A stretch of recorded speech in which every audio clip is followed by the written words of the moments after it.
I've got some thoughts on feasts and this story of the rich man and Lazarus in Luke 16 coming up for you on this week's Midweek Meditation. Hi, I'm Pastor Doebler, pastor of Trinity Evangelical Lutheran Church in Norfolk, Virginia. Feasts in the Bible are significant. They're not just simply parties. Rather, they are almost always pointing to the Lord's saving, preserving, and renewing work. A few weeks ago, I made an observation in my sermon that the very first recorded words in the Scriptures that God speaks to man are an invitation to feast. God creates this man and woman that He's made and places them in this paradise that He's made just for them, this garden that He has planted. And He says to them, "Behold, I've given you all this for food." In other words, take a look around and see everything that I've done graciously for your benefit, so that you might live before me as my creatures. Just take a look around and enjoy this feast that I prepared for you. And the picture that the first chapter of Genesis paints is that every day for the man and woman is a feasting day, a feast in paradise, because every day is lived in the recognition and thanksgiving for all the Lord has graciously done. And that's some helpful background to consider as we meditate on this upcoming story in Luke 16 of the rich man and Lazarus.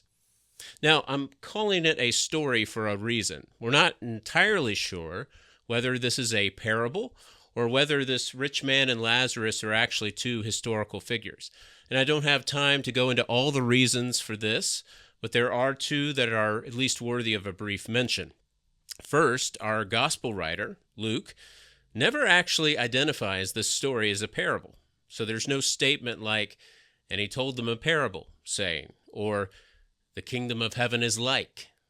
And second, this is the only parable-like story in all the Gospels where one of the characters, Lazarus, is given a proper name.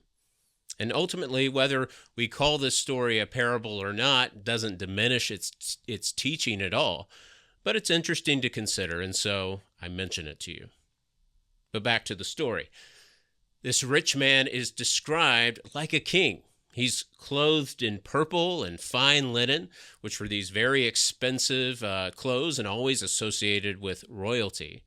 But not only does he wear expensive clothing, but he feasts sumptuously, the text says, every day.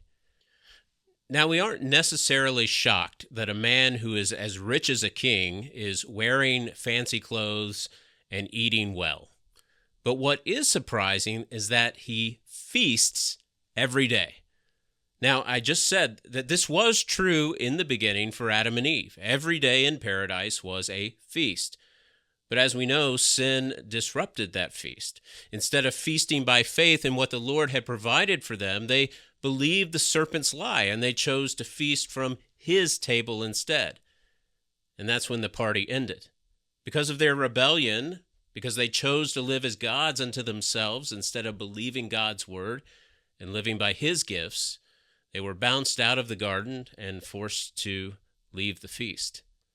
And so throughout the rest of Scriptures, feasting does make a comeback for God's people, but never as an everyday occurrence.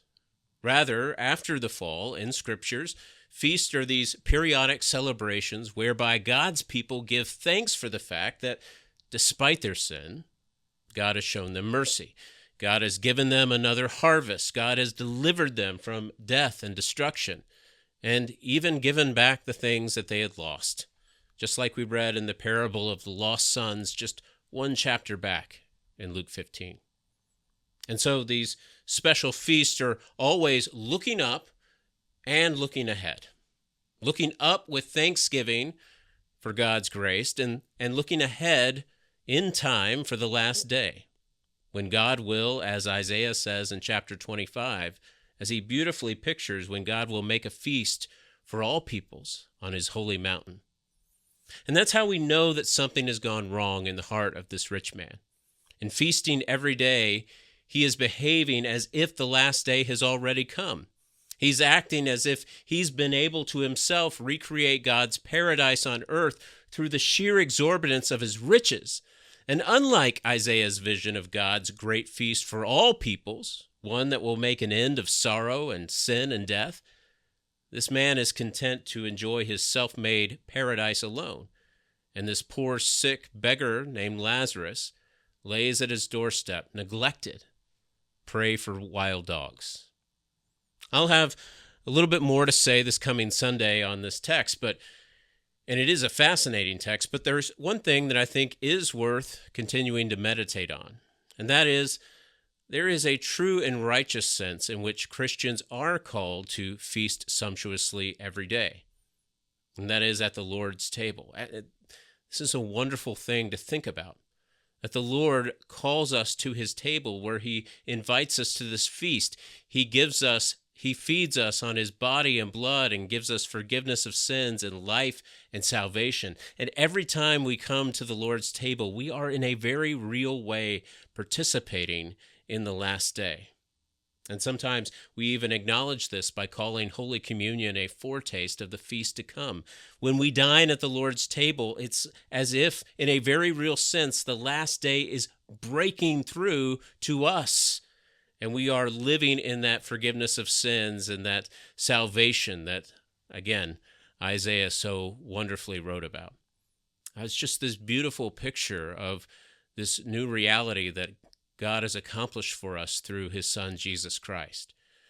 That this daily and even weekly feast that we partake of in his body and blood is given for us to feast sumptuously on the gifts that he gives. It's a return, if you will, to paradise, to the way that God originally intended for it to be for us.